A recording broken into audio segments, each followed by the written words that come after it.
So yeah, my name is Kondwani Fidel. I went to the. I ain't even gonna get into that college debate with y'all. But yeah, I'm gonna go ahead and do two poems for y'all. Then I'm gonna get out y'all way.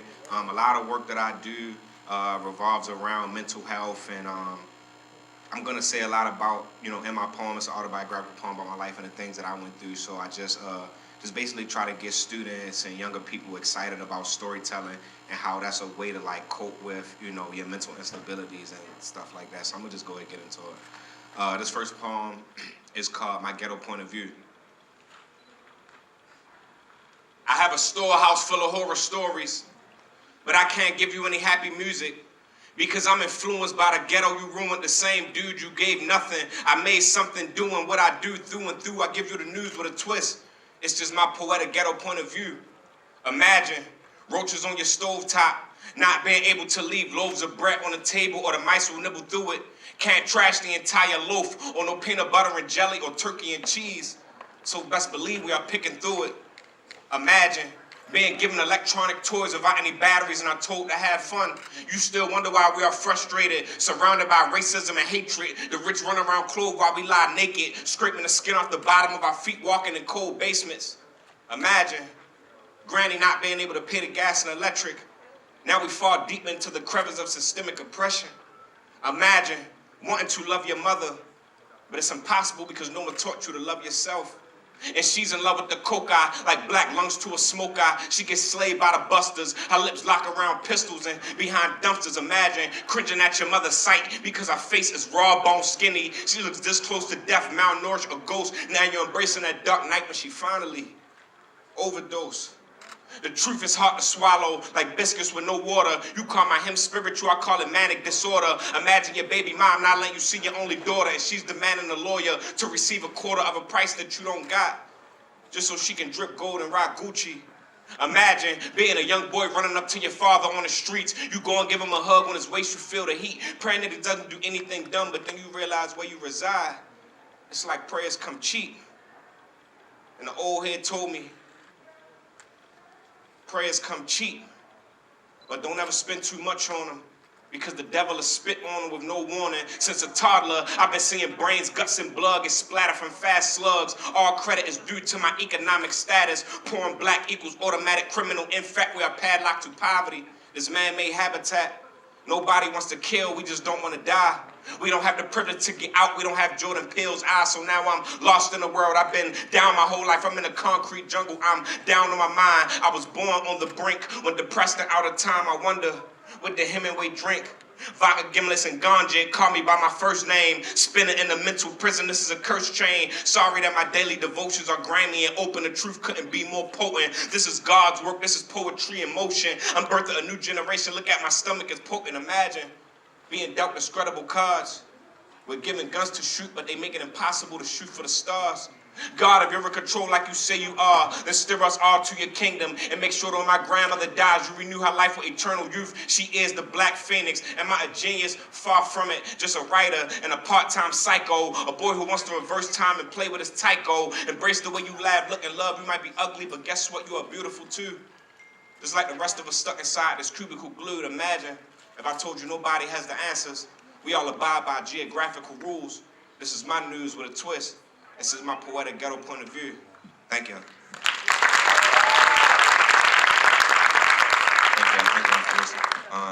This next poem, Memories. This is the one that's actually an autobiographical poem about my life. I never, recite this poem with it being like a sob story or for people to try to feel me. I just want people out there to just be comfortable with telling their story because everybody's story is important. And if you're not telling your story, you're really giving society the space to kill you.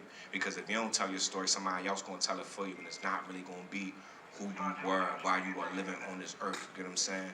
But this poem is called Memories. Memories can be beautiful. Memories can be ugly. Sometimes I ask my memories, why didn't you love me? Memories, oh memories, they bring me much sorrow, but all I can do now is root for a better tomorrow. My teething ring was numb with madness. I had it bad growing up for new parents I used to recommend. Because whenever my father was blazed off heroin or plastered off gin, he would lurk late nights or broad day, pull out guns and rob my own friends. Memories. I remember these memories just like that, laying on the living room floor watching Hey Arnold and Rugrats. 6 deep, the police came and burst through the back, fully equipped and strapped with black gats. It had to be bad luck, because I was the young black cat.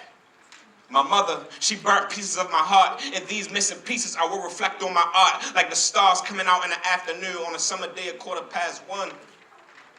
That's how she violated her son. I will always receive bad news like the 757. Sometimes I wish I was a stillborn. I could have went straight to heaven and dodged all of these bullets that pierced my little lungs from these two son of a guns. I just want to relive my childhood and have some real fun. I don't need confusing metaphors and similes to paint you out my extremities. I just ask that when I die that you all remember me. I remember on April 14, 2014, I received a call from my little brother Antoine that altered my entire life. He told me that my best friend got stabbed. So I hung up the phone, I dropped to my knees and started praying. He called me back 10 minutes later and started crying. I said, don't do this to me, Twan. Why are you lying? He said, lying about what? Ray Shaw, he's gone. I leave Baltimore and I go to Virginia hoping to clear my mind. But how can I when all of my friends are dropping like flies? Never have we been sweet, but these hot biscuits on these streets are baking dudes like pies. It's hard to carry on when no one loves you. It's even harder when all your friends are floating above you. Lately, I've been dealing with constant wicked thoughts of suicide, because every time I look at a picture of my friends, I see fewer guys. I don't need confusing metaphors and similes to paint you out my extremities. I just ask that when I die that you all remember me. I remember like it was yesterday, my heart skipped a beat when I heard my mother call my grandmother a dirty trifling wench and said, I hope you die in your sleep. So I said, enough is enough. I abruptly got up. Then God told me, shh, don't make one sound. Go lay your black narrow tail back down. It ain't over until I say it's over. I'm the DJ of this party life, and you know that I know when to ever shut the party down. I remember my grandmother bought me a bike on my 13th birthday. My mother then stole and sold it the next day so she could go buy some drugs from Ray Ray. If I could just steal one wish from Ray J, it would be to spend a Christmas with both of my parents like Craig and Day. No Friday after next, but I remember on Easter Sunday, I was nearly grazed by a bullet from the victims my father robbed right in front of my steps. Nothing I'm speaking is made up. Yes, I came up rough. Nothing I speak in my art is to make me look tough. I might have a little frame, but my mind is too buff. My head is only but so big. Sometimes I wonder how can it fit all this stuff. My mother will harass my grandmother for money so she could buy blow. Whenever Granny said, me no I blow, no goodbye go, it would lead to cold nights like Chicago. Cause my mother would then burst out all of our windows. She the reason that today while my grandmother is dying slow. I'm sorry, I can't fathom no more. I gotta go. You see, I was supposed to die in the belly of the beast. My mother was not supposed to have me. That's why I will not stop pursuing my passion until I win Granny a Grammy. I was once kidnapped by the streets. I broke away and I'm free. I seen it all. I have no fear, but the brightest side to this story is that I'm still here. Still walking 10 toes down on God's green earth. A wise man once told me, when the worst is bound to happen in spite of all that you can do, running from it will not save you. Make sure you see it through. Just like Sophia, all my life I had to fight. A boy child is not safe in a family that's filled with spite. The struggles I faced as a child is what helps me now to maintain. So I'm a fighting to the death, and so I'm the lone victor who remains. That's why I volunteered tribute to this life which I call a Hunger Games. I was born into a war and I've been brawling butt naked with nothing but my soul and my name.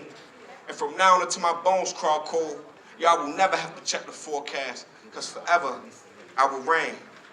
Thank y'all so much for listening to my podcast.